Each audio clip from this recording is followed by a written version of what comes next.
Hello everyone and welcome back to the New Music Podcast. We got quite the week here. It's a week for people who read books or something. I can't read, so I give everything a 4.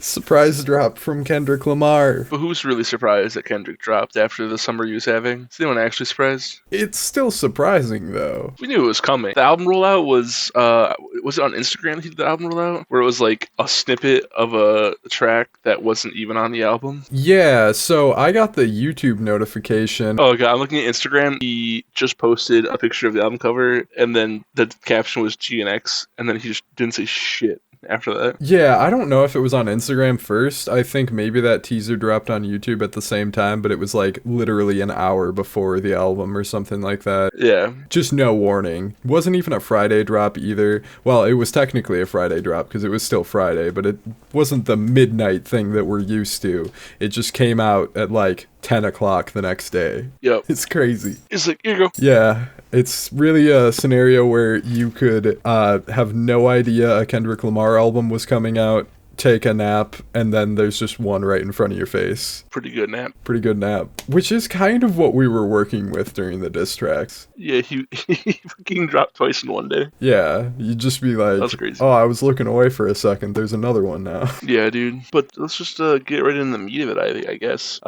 Track 1 here, already starting controversy, not intentionally, with Lil Wayne about some Super Bowl shenanigans. Like, what was the lyric he said? Yeah. He said it feels like he disappointed Lil Wayne because won the Super Bowl and Nas was gonna congratulate me.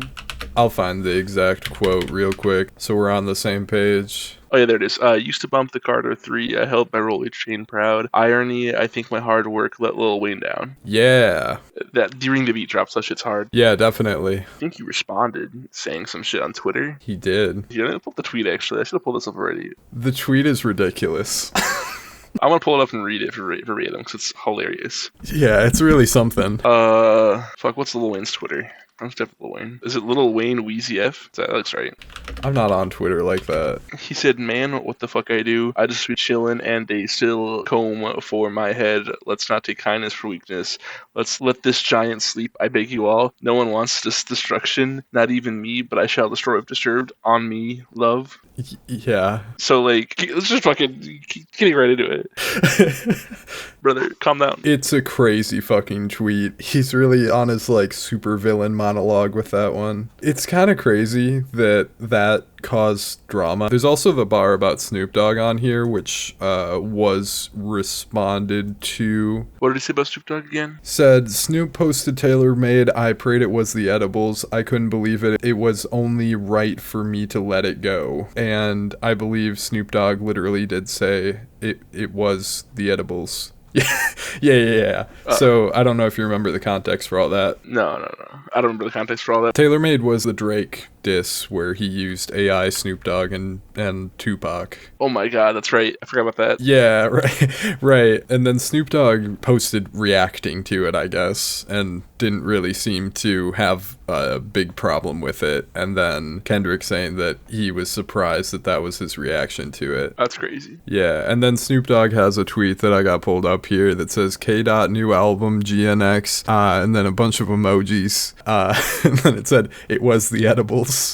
It's like, all right. Nice. Yeah, understandable. That one didn't really cause a stir, and I don't really think that the Wayne bar was meant to either, you know? No, it was not. No. I don't think it was at all. No, because Wayne was getting mad that he was passed up for the Super Bowl position over Kendrick. This whole song, he's kind of talking about, like, nobody's really congratulating him, people are being two-faced, so on and so forth, I guess, so it's kind of just all part of that. Yeah, and honestly, it makes so much sense that Kendrick Lamar be playing at the Super Bowl fucking halftime this year, or the year he had. Holy shit. Yeah, no, exactly. I mean, if you're gonna have anybody do it, that's like the biggest name you could have do it of this year. the biggest moment. And then on the same track, he fucking circles back to all the allegations in the industry, but with Make Cat Williams and Them Proud. Oh, fuck. Right. Yeah. Corruption in the industry, thematic focus that we saw on Watch the Party Die, or whatever you want to call that song. Yeah, dude. Was it on this song that he said, I watched the party die? Or he said in one of his tracks, I watched the party die. Yeah, there's a reference Party to strike. that on here. I'm trying to recall which song it was on as well. There's so many lyrics that you can just you can just dig forever. We'll just touch on the big ones, I think. Yeah. Just to fucking not take up the whole fuck podcast. There's a lot to be dissected, as there typically would be with a Kendrick Lamar album, but I do think that this is his most straightforward album at the same time. Yeah, he's back on the black and white album cover. True, yeah. Very straightforward album cover even, really. Yeah. Just kind of leaning on the car like that. Nice photograph. It's all pretty what you see is what you get. Kendrick Lamar is no longer fucking around. We keep going down. We got Squabble Up. Obviously was originally showcased as a snippet in the Not Like Us music video, and we got the whole song here now, finally. Yeah, banger. Absolute banger. Yeah, you're digging this one? Oh, yeah. Yeah, it's fantastic. Every fucking track on here is good. Yeah, oh, definitely. I'm not at all disappointed with how the whole track came out, because I was really loving that snippet. I was sitting there just replaying the music video to hear it. Hell yeah, dude. Yeah. Real quick, let's touch on some of these features. They had SZA on this one. SZA's really the only big name feature at all. Apparently, SZA is dropping in December. What, really? Yep. How did I miss this? Mm. Oh, yeah. Something. No, that's been sitting there on the anticipated section for quite some time. That's kind of unconfirmed. But yeah, SZA's on here twice. Yeah, Roddy Ricch, isn't he a bigger feature? Oh, yeah, I forgot Roddy Ricch is on here because he's kind of just harmonizing with the other two features. Yeah. Some of these unknown features. I just clicked on Lefty Gunplay. Yeah. Apparently, he came out this year. He must be like Kendrick's buddy because he's only dropped this year. Yeah, everybody besides... Oh, and he dropped an EP last year, but... Yeah, I went through and clicked through all of their work to just make sure that I wasn't being stupid and somebody was like really popular and I was just unknown to me. But no, pretty much everybody on here is a quite lesser known rapper. So he's basically trying to put a lot of these guys on and give them some popularity, giving them a platform to work with. Hell yeah. Jack Antonoff was on this. Yeah, produced and or worked on pretty much every track. Yeah, I saw this meme that was like, we need to get Jack Antonoff around more rappers. So much better. He's around more rappers. Yeah, looking at the list of things that Jack Antonoff has produced now is so funny. Because, like, you get all of these, like, singer-songwriter artists, his solo work with Bleachers, and now there's just a Kendrick Lamar album in there sticking out like a sore thumb. It's so wild to look at that. That's fire. Great work, though. I mean, this is a well-mixed and produced album throughout. He was clearly doing his thing as a sound engineer, etc. Panned out well. I think he literally worked on every song. Yeah, it looks like at least most of them. The Hard Part 6 too, even. Oh my god. Yeah. Then we have Kamasi Washington actually was on Luther and TV Off. I know, I just realized that right before we recorded, which I guess that only makes sense. Oh, dude. Before I forget, we gotta mention the Mustard tracks they produced. Yeah. Which one was it where he goes, Mustard? Yes. That wasn't Hey Now, that was fucking TV Off, right? That was TV Off, yeah. Mustard!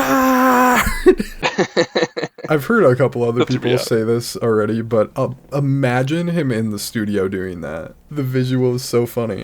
It's like, where's Mustard? I know how to summon him, don't worry. Yeah.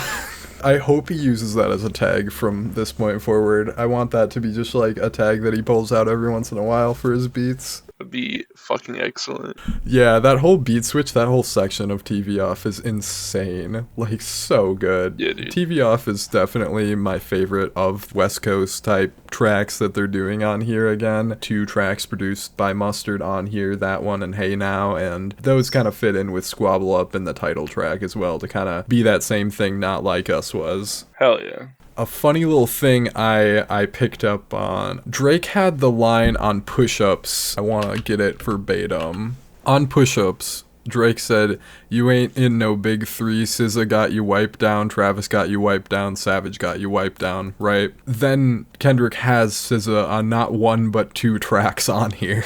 Yeah, dude, that was fuck. It's kind of the same thing as how Jack Antonoff produced 616 in LA right after Drake did the tailor-made freestyle. Yeah. There's obviously a lot of intentional choice that goes into who he's picking for features here, and then it is very fitting to just have a bunch of lesser-known rappers kind of getting their career boosted here by putting them on here and having them do their thing. Yeah, and the amount of like hater that goes into everything too makes me so happy. Yeah. Like Kendrick is in his hater era. You can definitely tell a lot of that same energy from the beef earlier this year is there. Yeah, just fantastic. I was very worried that it would be Kendrick album and then it wouldn't be there. Yeah, making a lot of bangers on here for sure. Man has 0 misses in 13 years. Absolutely the truth, yeah. Going through here, what are some other highlights you'd like to bring up? We got the Heart Part 6. I know we thought that he dropped that on something else. Yeah, we got the Heart Part 6 on here. He just dropped the from it. As to separate it from the Drake song. Yeah, that's what. It feels like such an effortless way to dodge that. Yeah. Yeah. I thought that was like a funny little fuck you. Yeah, right. That's what I mean too. That's what I was bringing it for. Yeah. Okay. You confused the shit out of me. I was like, what?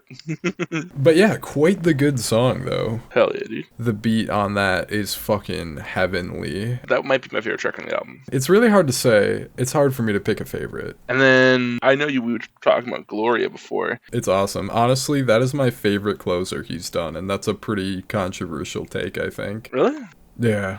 It's really good. I mean, it's got some pretty tough competition, but that just feels like a simple but really beautiful way to close the album off with that song. Yeah, as a closer, it is one of the closers of the year. Definitely. You got other favorites on here? Besides Whacked Out Murals and the Heart Part 6, they're all just equal. I know people talk about Reincarnated, I think. Reincarnate is awesome, yeah. Samples, well, I guess kind of mostly reworks and recreates a Tupac beat, which kind of then ties into the title and then ties into the concept of the song.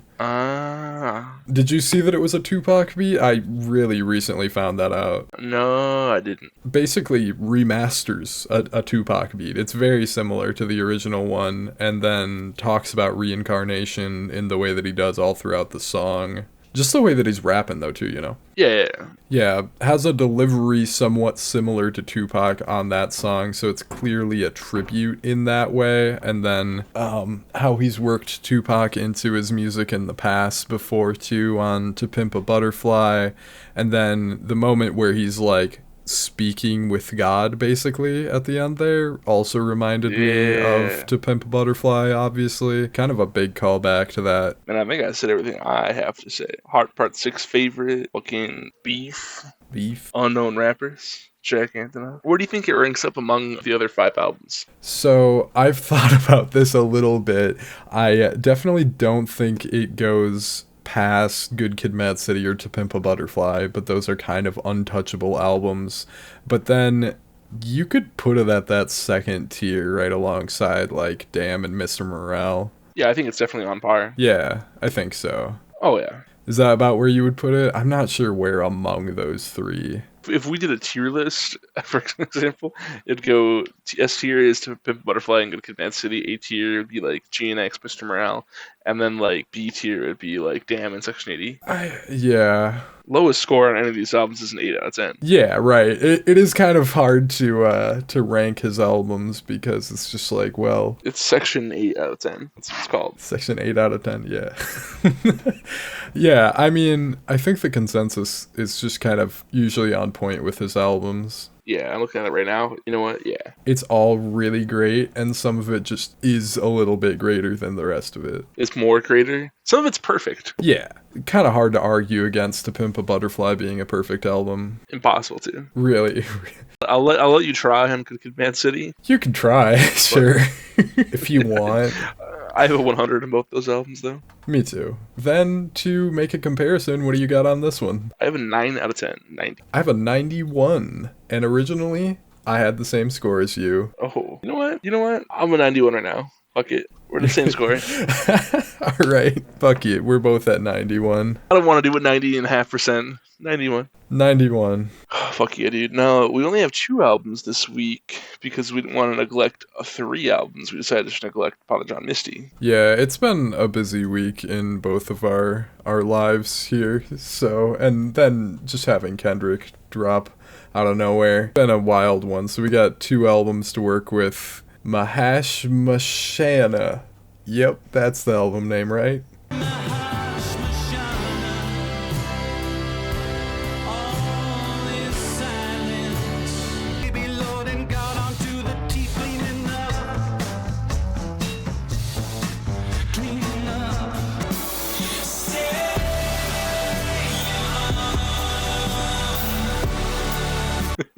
Hold on.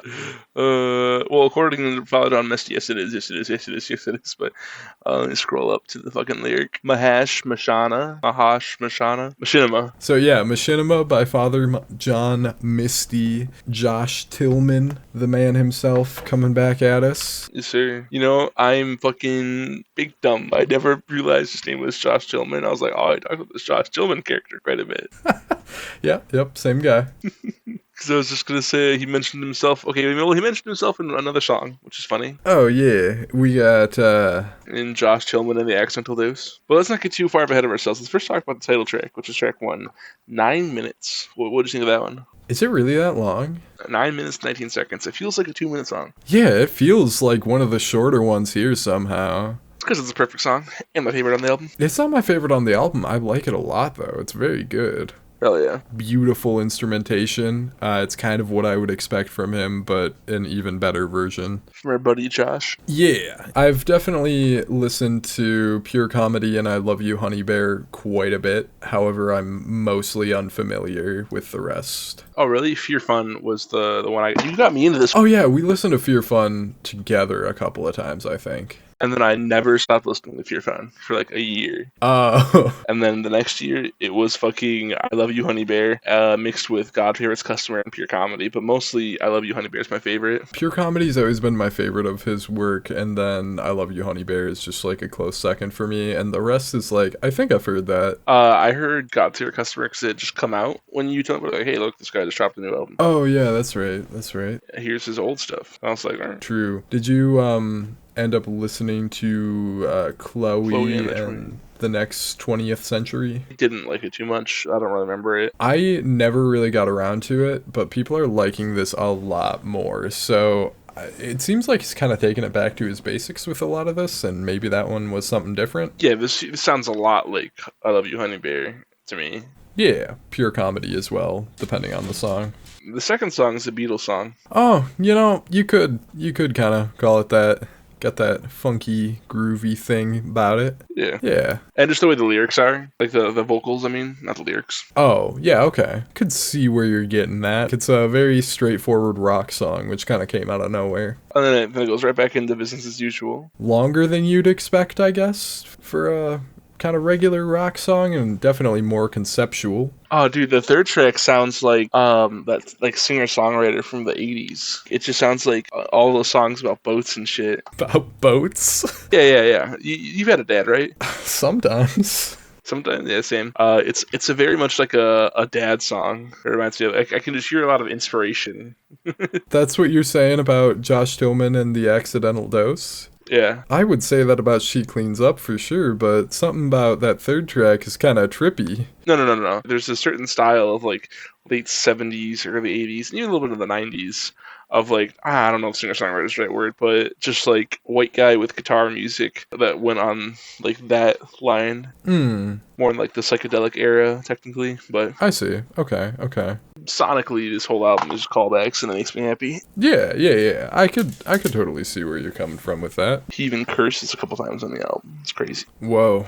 That's crazy. That's one of my favorites on the album, though, honestly. Oh, yeah. Sounds wonderful. And then Mental Health is also great, following right thereafter. But this is the Cry song on the album, right? Oh, really, any of them could be. It just depends on how you want to look at it. That's fair. I feel like he's definitely doing some commentary with this one. Well, I mean, I think he's been doing fucking commentary since 2012, my friend. Right, yeah. Got a lot of very conceptual songs we're working with here. Hey, even in like the album cover, like he's just got little fucking doodles going on, fucking biblically accurate angel looking ass. Yeah. Which I suppose kind of ties into the accidental dose thing, kind of. Yes, sir. Seeing interdimensional beings and all that. The devil from the Bible? Yeah. Religious references all over this, of course, too, though. Yeah, that's cooking. There's a lot you could get into. As far as how a concept could work itself into any of these songs specifically, I really love what Screamland does with it having like a big explosive pop chorus. Yeah, Screamland's pretty fucking good. It's a close second. I think that does end up being my favorite song on here. It's valid. It feels drenched in sarcasm. Hell yeah. What are some critiques about the album that don't give it a 10 out of 10 for you? So the last song, kind of a little slow to me. That's kind of one of the main things where I'm like, yeah, sure. That's fine. Yeah, I'll give it to you. Yeah. Same, honestly. Ending on a slower note like that to me is just kind of like, oh, okay. That's kind of bland, but fine. And then, as much as I do like, I guess Time Just Makes Fools of Us All, I feel like the pushing 9-minute runtime is a bit much. Oh, there's music videos for all of this. Oh, is that really? Yeah. That's cool. So you're telling me he has a 9-minute music video 2 different times? Shit. Yep. Here. Alright, maybe one day I'll leave him alone. Maybe one day. Oh, it's a little like hand-drawn animation thing going on. Oh, never mind. It's also just like, it's not all that. Huh, cool. I'll have to check some of those out. The She Cleans Up music video and the Screamland music video look pretty neat. Fuck, I should have watched all these. Yeah, I should have too. I had no idea it was a thing. I just found out right now. Yeah, same. Oh, the Screamland music video looks like it's gonna go hard. Got such high hopes already. 10 seconds in. It probably would. That one needs a music video for sure. It seems like it would. It looks like it's all filmed on an iPhone. Let me take a peek. Oh, yeah, okay. I feel like the way that it's all shot on a phone like that kind of ties into the themes of it, which not necessarily defined what you should get out of these songs, that it's kind of hard to get into the meaning of all of them, but I do feel like it ties in. Hell yeah. Yeah. You said the opener's your favorite? Yeah, but I'm not a hardliner on that. Yeah, they're pretty close track to track for me. Did you say that I guess Time Just Makes a Fool of Us All? What was your take on that? God, we're fucking cooked on this album, Jesus Christ. It's a hard one to describe, it's a hard one to interpret, but I think the way his lyrics are written, it's all very poetic, and you're kind of just supposed to take your own thing from it. I'm at an 86 on this, how about you? I'm at an 88 on this. That's crazy, that makes our total an 87. That does indeed. That does indeed conclude where we are at with albums for this week. Again, no, it's only 2, but... Yeah. Let's move on to something a little even more cooked. We have Buckshot and Hackle's new EP, WICKERMEN.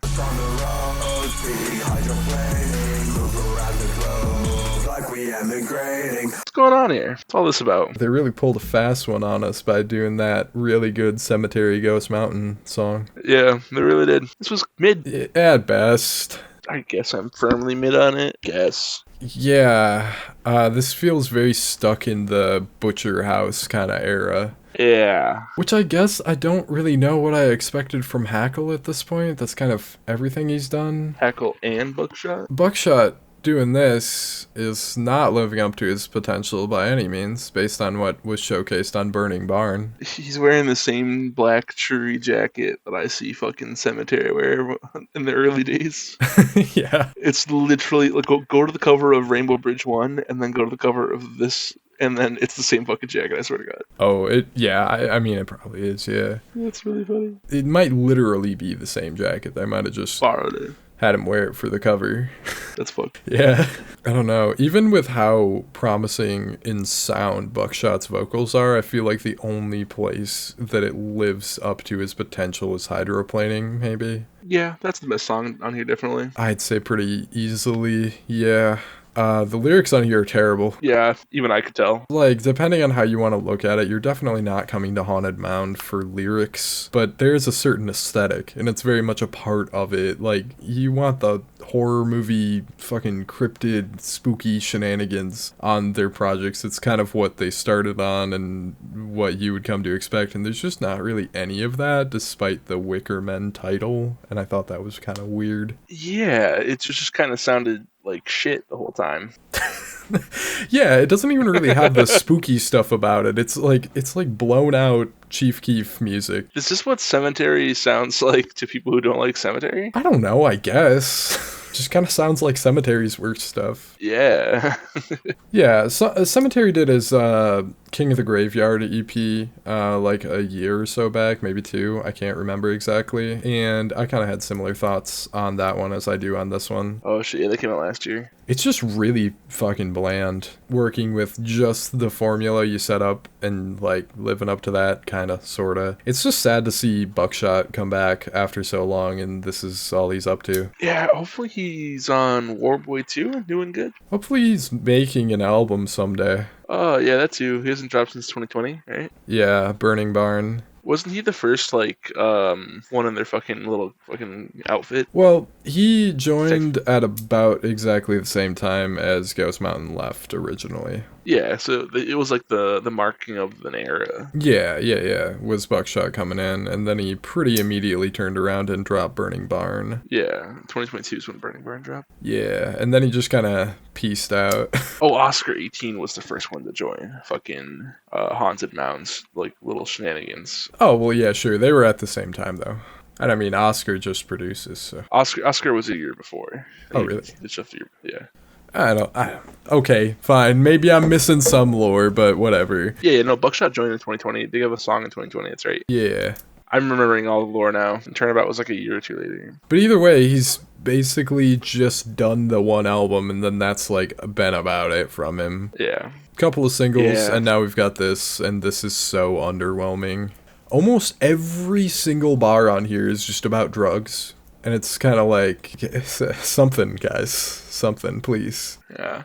Yeah, the first 2 songs are speaking positively on drugs, and then the last 2 songs, it seems like they're having a bad time on the drugs. Yeah, it's fucking dope sick. Yeah. Oh my god. Yeah, it's kind of like, this is a weird flex. I'm sorry, but like... I think this is a call for help. That'd be a call for help. Honestly, it's... Yeah. And why is there like a Cardi impression on the beginning of 2 songs?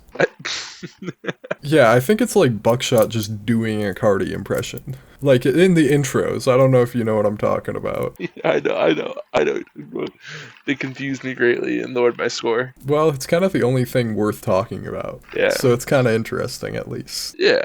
Oh, I'm at a 48 on this. I'm at a 45. That's fair. Puts it at a 46.5. 46.5. Yeah, unfortunately, horrifically underwhelming. Yeah.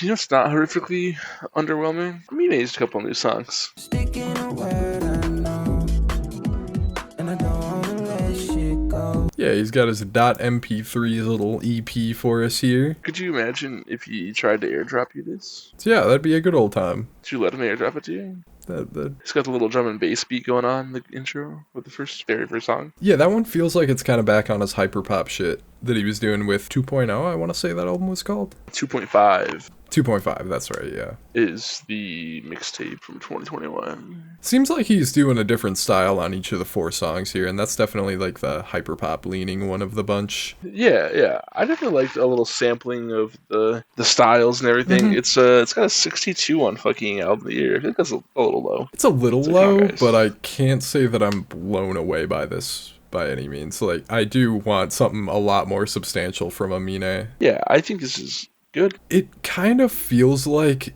even though there has been other stuff, Amine just kind of dropped Limbo, and then that was the last thing. Yeah, Limbo's really good. Yeah, we were actually talking about, like, right before this dropped, neither of us had any idea, and I don't know if you even remember this conversation, but you were like, when's Amine gonna drop again? I do. I remember. Yeah, and then this came out the same night, and it kind of just still feels like he hasn't dropped anything. I mean, it's a fun little song that goes through all, like, 4 of his styles, I guess. Yeah, each one's got a little bit different of a style. Wings with Cardo Got Wings. Thought that one was fun, for sure. Yeah. I don't know who Carter Got Wings is. Just the producer on there.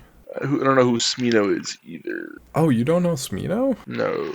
Well, I mean, Smino's verse on Passenger Princess is probably the best part of the song, I think. Alright, yeah. Welcome to Smino now. Smino's dropping in December 6th. Do we care? Yeah.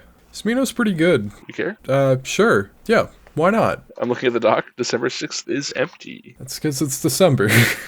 Adam seems to be the most definitively different song from the rest on here. What'd you think of that one? Hold on. I believe that one ended up being my favorite. Fucking forgot to mark down which one's my favorite or score the fucking tracks. I have my overall score. Yeah, Adam's definitely my favorite. Gets into more of a rock thing there. Yeah, it's like a little guitar, cool little like slower beat. It's just good. It's fun. Yeah. Technically R&B. I suppose. If you want. It's some fun Amine songs. Yeah. And not much more, not much else. If you've liked his previous work, you'll probably like this too. But, I mean, I still just really want to hear something more substantial from him. Same. I want Limbo Part 2. Yeah. Well, I mean, that did kind of actually happen, now that you say that. Limbo Part 2 would make it good. Well, I was just referring to the deluxe that added like 5 songs. Oh, I mean, yeah. Yeah. All right. Well, I got a 67 on it. 71. 67? Yeah. 69. All right. Well, this is an episode that we did technically. Yeah, definitely would have liked to have covered other albums, but it just didn't work out. We're nearing the end of the year, so just kind of like slowing down. Things are wrapping up. Pick right back up in February. For the closing of the year here, we're not really sure if we're even going to do regular episodes like this. We're probably going to more focus on kind of wrapping up the year and giving our thoughts and opinions. Yeah. Our lists for the year, perhaps. Hell yeah. So that's probably what we've got upcoming here, more so than any regular stuff, but I do know that there should be some December drops that we might touch on as well. I know we definitely got the Snoop Dogg Dr. Dre collab coming up as well, though, too. Oh shit, that's right. He dropped a single, I believe. Oh, did they put a single out? I think so. He's at least a snippet on his Twitter. All right. Well, I mean, we've got that to talk about for sure, but the upcoming weeks to close off the year are probably going to look a little different for us here. Got to work on our lists. Got to decide what's best, what's worse. Yeah. With all that being said, do you have anything else to say to the people before we get on out of here, Micah? Why was that happening? Oh, that's so sad. That's pretty wholesome, and we'll see you next time.